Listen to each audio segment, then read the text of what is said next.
What did you do?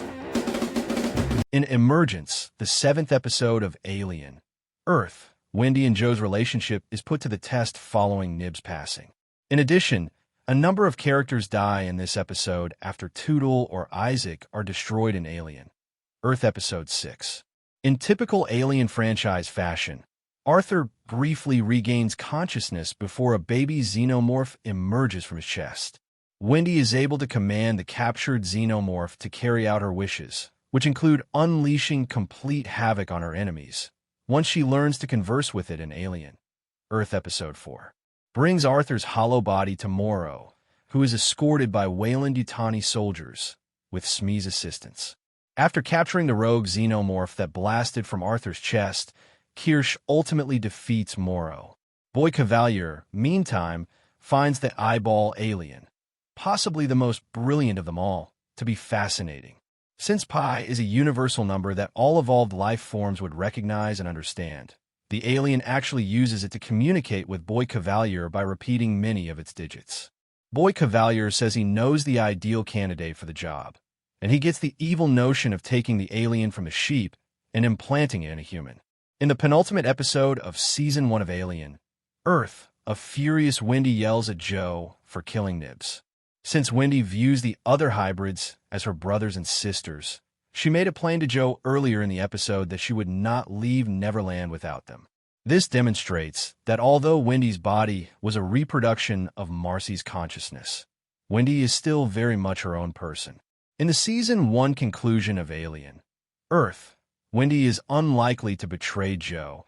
Nonetheless, the most significant question remains: what are her true allegiances? Unquestionably, Wendy's strongest ally is the Xenomorph, who submits to her like a mother. As a result, Wendy has complete control over the island, which will almost certainly have an impact on Boy Cavalier, who refuses to accept responsibility. In the last episode, Kirsh had been watching slightly from a distance as Boy Cavalier reached an agreement with Yutani. Kirsh saw slightly lock Arthur in the safe lab, so a facehugger might target him. He also knew full well that Slightly had been using a bug on Morrow's neck to communicate with him. Apart from defending Boy Cavalier's interests, Kirsh is engaged in his own conflict. In addition to his own tricks and tactics, Kirsh harbors animosity toward humanity as a species. In order to guide Morrow and his Weyland-Yutani men straight into a trap, he assisted Slightly and Smee in smuggling Arthur and the facehugger to the beach. Since Kirsh's loyalty to Prodigy is at most tenuous, it is unclear what his true objectives are. He does appear worried about the hybrids, and it's possible that he has intentions for them that are unrelated to Boy Cavalier's. Boy Cavalier will view Kirsh as a hero now that Morrow has been captured, which may present the ideal scenario for him to attack his master. After learning that Dame Sylvia and Prodigy had wiped portions of Nibs' memories in order to help her become more behaviorally stable, Wendy had lost faith in them. Wendy assumed the duty of protecting Nibs and the other Herbids, even though Dame was merely carrying out orders for Boy Cavalier's right-hand man, Adamanus. On Neverland Island, Wendy, Nibs, and Joe discover a tiny cemetery in the woods outside the main buildings. The human children who were placed in the hybrid bodies are buried in each grave. Even though Wendy is standing directly behind him, it is becoming increasingly clear to Joe that he has lost his sister, which is why he is grieving over Marcy's grave and Nibs knows her tombstone. Wendy maintains that their former human identities are still there in their new hybrid bodies, but after witnessing her own death, Nibs no longer thinks she is fully herself. This scene serves as a turning point in the narrative that sets Wendy apart from Marcy.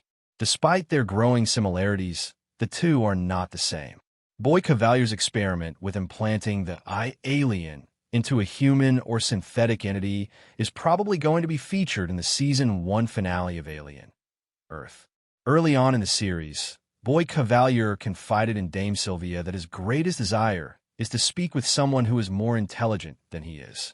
Boy Cavalier might lose his life as a result of this, which is almost certain to occur in the last episode of Season 1. Kirsh or Boy Cavalier will have to decide the fate of Morrow and his Weyland-Yutani warriors after they are imprisoned on Neverland. Anticipate a twist from Kirsh that will expose his true intentions, whether they are to betray Prodigy, leave the hybrids, or even work with Morrow, possibly in exchange for a payment from Yutani. If Wendy is unable to move on from Nibs' passing, she might decide she no longer wants to travel with Joe out of Neverland. When the Xenomorph sees how angry Wendy is, he will undoubtedly inflict greater harm on anyone who stands in her path. Finding out what Wendy wants and who is keeping her from receiving it will be crucial to the resolution of Alien, Earth Season 1.